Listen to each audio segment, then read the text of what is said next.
Welcome to the Rim Brake Rodeo. We hope this video helps. In this video, I will show how to replace Miata slave cylinder full guide.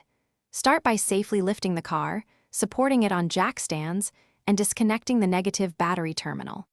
Drain clutch fluid into a clean container and locate the slave cylinder on the transmission housing.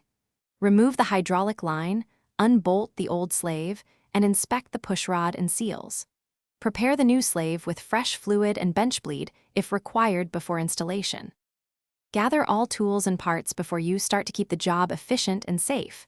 You will need a flare nut wrench, socket set, new slave cylinder, crush washer, and fresh clutch fluid.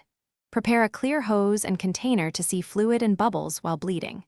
Keep rags handy for spills and dispose of old fluid responsibly. Work methodically and double-check fastener torque and hose routing during reassembly. If you are finding this video helpful, please subscribe and like to support the channel. Quick recommendation: upgrade your clean game with the Shark AI Ultra Robot Vacuum, which offers voice control and smart mapping to keep the garage tidy while you wrench.